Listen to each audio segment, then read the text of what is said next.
beyond public benefits to private advancement, jobs, and housing. The North is often guilty of assuming moral superiority over the South because the North allows the Negro his public benefits. But when the Negro attempts private advancement, the self-righteousness of the North is frequently exposed. It is evident everywhere. 3 times in 12 years it has led to violence in Chicago. The Englewood district, where the latest violence took place, is on Chicago's south side, along the edge of an area which has seen an enlargement in the Negro population over the past 20 years. The line of demarcation between black and white, sometimes called the Wall, presently runs along the railroad tracks, which bound the community on the south and west. Inside this barrier resides a predominantly lower middle-class population, fiercely determined to maintain the present character of their neighborhood. The 30-apartment building, 30 apartments in the building, 14 of which were vacant, and the landlord had leased and rented the apartments to this Negro family, and the result of this, tension has grown in the area. Groups have been gathering every night. There have been disturbances, disorderly conduct. Policemen have been assaulted. It was Chicago's worst racial disturbance in more than a decade. Why did it happen? Strangely enough, the reasons are always the same. Distrust, unfamiliarity, fear, bigotry, often encouraged by profiteers. Similar thoughts run through the minds of people all over the United States.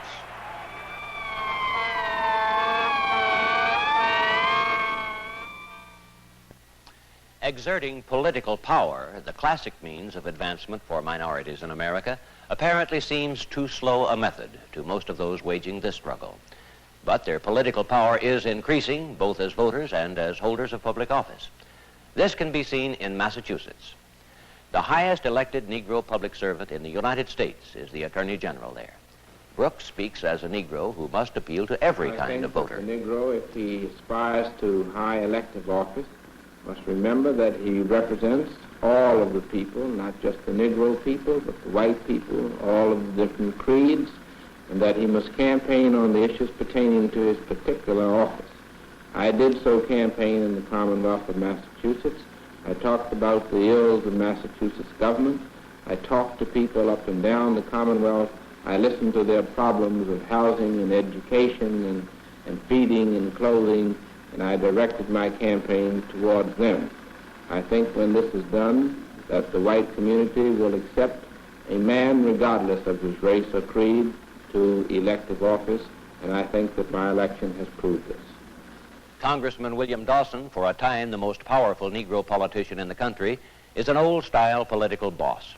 His power base is an efficient machine on Chicago's south side, a district which is 99% Negro and economically depressed.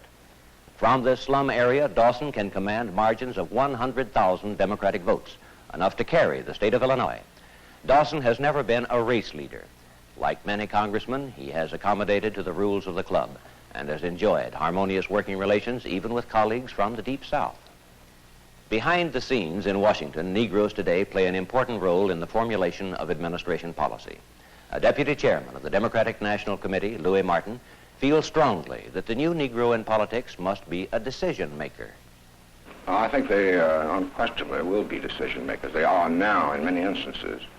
I must point out that in the Kennedy administration, the Negroes who have been given big appointments, like Dr. Robert Weaver, the head of the Housing Authority, is a decision maker. Incidentally, his office, of course, is not a racial office. It's the whole national housing effort. These are not token jobs. These are jobs where they have a real responsibility for carrying out the oaths of their office, and I think they are expected to live up to them in terms of all the people. In New York City, the leader of the Carver Democratic Club is Councilman J. Raymond Jones, sometimes called the Fox, considered by many as the most powerful Negro politician in New York State. Jones is a conscious race leader with strong convictions about the importance of economics in the Negro Revolution. As a political leader and as councilman, I see the role of the Negro politician as one working in the area of government, in the area of law, to produce those forces that will react on the economy of the country to the extent that big business will begin to realize that they too have a part to play in this revolution. According to the Muslims, the white man is the devil, the source of all evil. He hates black men, and black men should hate him in return. Those are the basic teachings of Elijah Muhammad, the Muslim prophet. He also teaches his followers, about 75,000 all told, that Christianity has failed black men.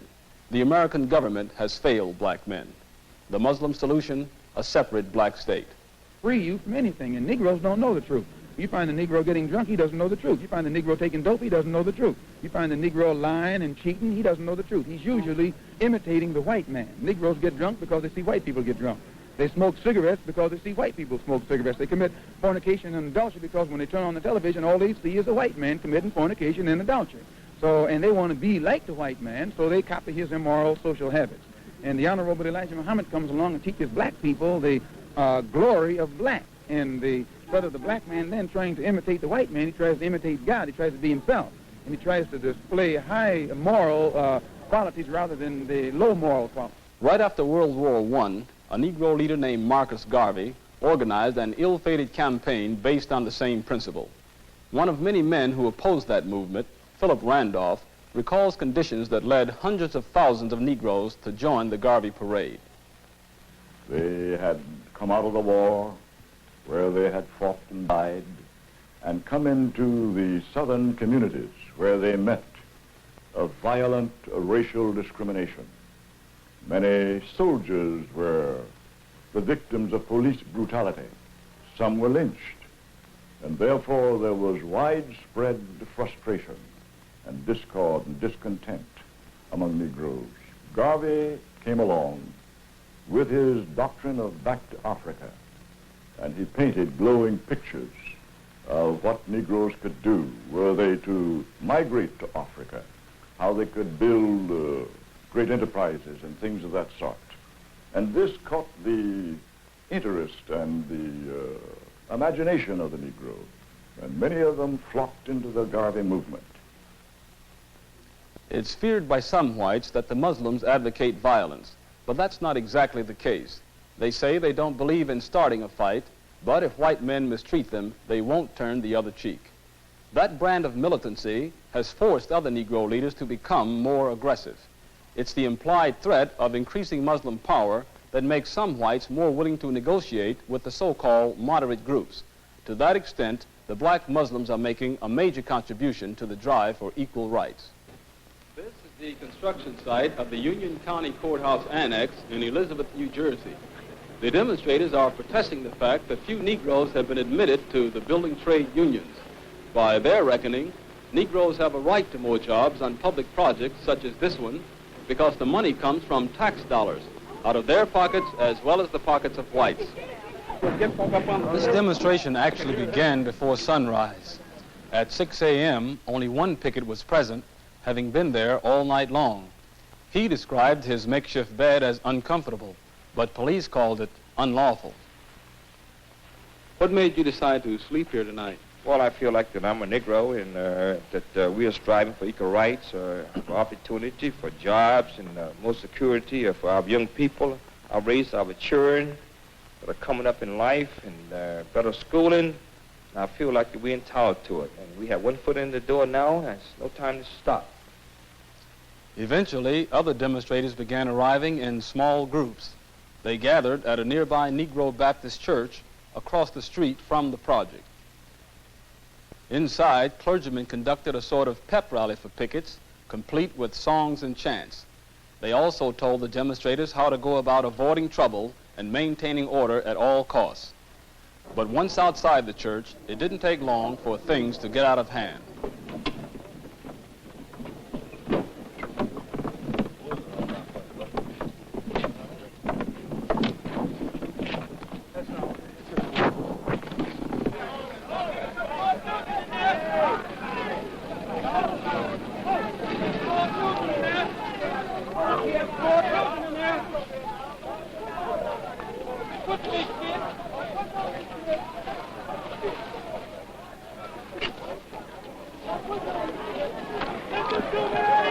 Listen to me! Listen to me!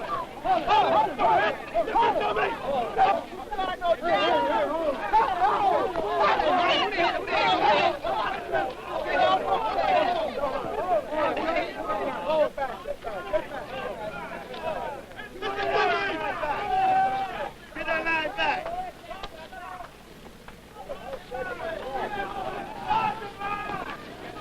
Hold that line back!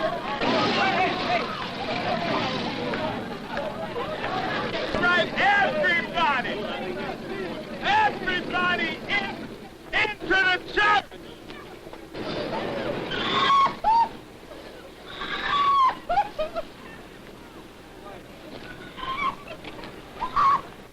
When you watch demonstrations like this one, a number of questions come to mind about the ideas and emotions of the people involved.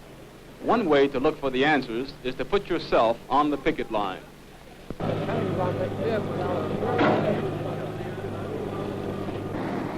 I guess the first thing that strikes you is an awareness of pride, tremendous pride. You sense it in all the people around you. Courage, too. It may not be much, but it is a personal effort. The strangest part about it is everybody here keeps going. Every one of them must know, deep down, there's very little chance that what they want will be given anytime soon. It's something like swimming out to sea, no end in sight, no signs to tell you how much farther you have to go. So you just keep going, one stroke or one step at a time, hoping. Maybe somewhere, sometime, a wise man will figure out a better way, an easier way of fighting back. I'll bet a lot of people here would like that. After a while, your feet start hurting. You get tired. You get bored. You start thinking about all the other places, all the other things you'd rather be doing right now. But they stay because they're part of something. Maybe the most important something of their whole lives. That doesn't mean they're friends or even that they know each other. It goes much deeper than that. I'd say it's a kind of kinship, the kind that comes from sharing the same foxhole. Come to think of it, this thing could be just about as dangerous as a foxhole. Another one of those free-for-alls might break out at any moment. I'll bet that thumps. Suppose the guy next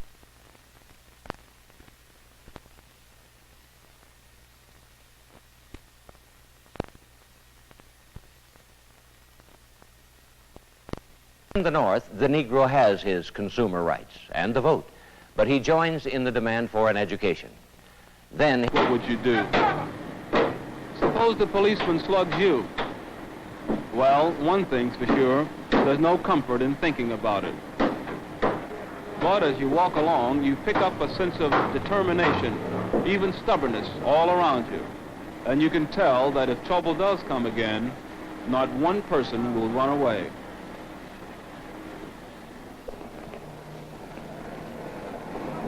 The fight for more jobs is still going on in many cities, including Brooklyn. They march, sit, or lie down to dramatize their demands, and some get carried away.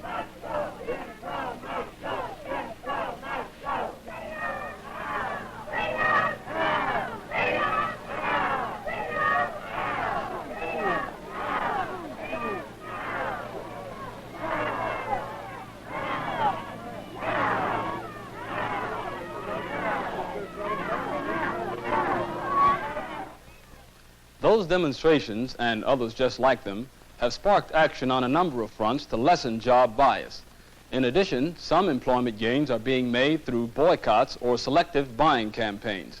It's expected, in fact, that the economic boycott will soon replace demonstrations as the primary weapon in the fight. This threat already has led some business firms to go out of their way to put more Negroes on the payroll. But despite charges of discrimination in reverse, some integration leaders say not nearly enough companies have adopted that policy.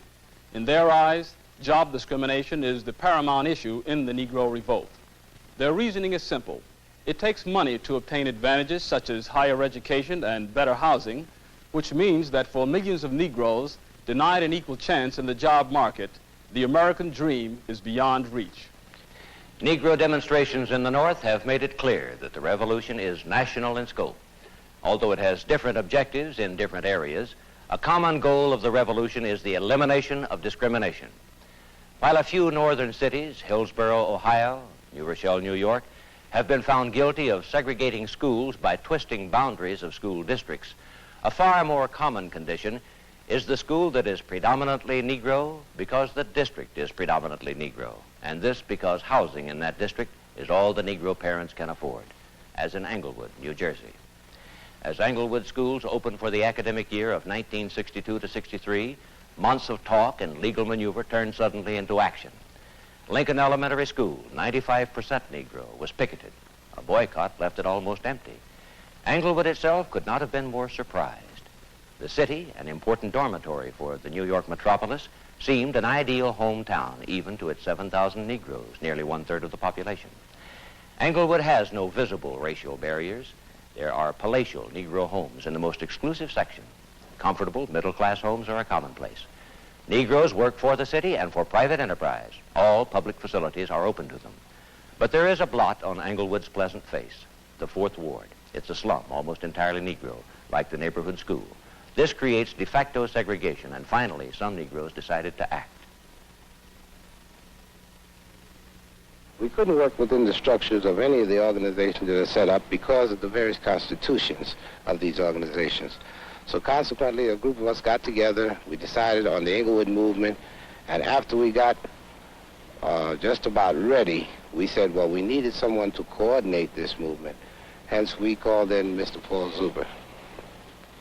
Well, I think that what we are trying to do with the Englewood movement is to crystallize the complete contempt and lack of respect which is more or less shown towards Negroes in suburban areas such as Englewood. I think that one thing also that should be perfectly clear, the white liberal in the North is very upset about the Englewood movement because this is the first time that there will be an outcry against racial discrimination in a suburban area where the Negro population is not the majority. These same liberals didn't complain about mass rallies in Harlem, but they will complain when it's coming too close to their own backyard. These same liberals will send $25 to desegregate in Albany, Georgia, but they will turn their back and call names if we're trying to desegregate and bring equality next door to them. Paul Zuber's rally drew 4,000 cheering Negroes into Englewood's McKay Park. Past apathy gave way to new determination. And the time when the white power structure could get one or two old Negroes, preachers and a few doctors and a lawyer or two, and bring them in the back door and deal for you and me is over. People say that I wheel and I deal and I move in high-handed fashions. Let's face one thing, folks, we're in the big leagues now. Now, anybody who wants to play sandlot baseball, you take the token integration that goes with it. You take the token freedom that goes with it. I want it all. I want it now, not tomorrow or the day after tomorrow. And if it comes the day after tomorrow, I'm going to fight for it. De facto segregation at Lincoln School was officially ended. 70 other cities in 18 northern and western states still must solve the problem. Demonstrations of all types are prohibited. All stores will be closed at 7 p.m. Curfew at 9 p.m. Please obey the curfew. We will not have demonstrations tonight or a mass rally. We're meeting with the Attorney General of the United States. He's working on some solution for campers. So please, obey the curfew. Please obey the curfew. Guardsmen used tear gas to break up another Negro protest, and even guardsmen became the targets of the snipers. The shock waves of the violence reached even to the White House. President Kennedy rebuked the demonstrators for having lost sight of their objectives. Governor Torres appealed for a solution to satisfy what he called the legitimate pleas of Negroes for equality. Finally, on July 23rd, a solution was announced in Washington after long hours of hard bargaining directed by Attorney General Robert Kennedy. It called for completion of desegregation in public schools, formation of a biracial committee, construction of a federally sponsored housing project, a Negro interviewer at the State Employment Office, and a controversial amendment to the city charter providing for desegregation of public accommodation. Cambridge has not been a model of how to settle a racial problem. Peace is being enforced from outside the community by the National Guard. The solution to a local problem was engineered in Washington. If there has been a positive side to the Cambridge story, it may be that other Eastern Shore communities have been influenced to find a more peaceful solution. This is going to be an education problem and an economic problem. When you have such high unemployment amongst Negroes, averaging in our major northern communities 2 to 3 times that of white people, when you have heads of 1 out of every 4 Negro families in the city of Chicago that don't have employment, you have Negroes which are on relief for the second generation, where you have young people who drop out of school in large numbers, hundreds of thousands, and cannot get employment, where the unemployment rate goes up to 70 and 80%, where you have all of these factors, and people living in poor, substandard housing, lack an adequate education, don't have any recreation, and can't look forward to any hope, can't look forward to employment so that they can support a family, where you have malnutrition, where you have disease, all of these factors coming together, and this kind of explosion that's taking place at the present time. I say that unless we come up with some answers, economic answers, we need 30,000 new jobs in the United States every week over the period of the next 10 years to have a full economy. Unless our economy does well, and unless we can find employment for our people, then you're going to have many problems. I think that we can do that. I think we can stress vocational training. I think we can stress education. I think we can have our best teachers in these areas. And I think that with the passage of the tax bill, I think that, and with other measures that could be taken in the economic field, these really come under the category of civil rights, then I think we can get the answer. But you're going to require this action by the federal government, you're going to require action at the state level, the local level, and then the people themselves. If all of this is forthcoming over the period of the next 5 years, we'll come up with some answers.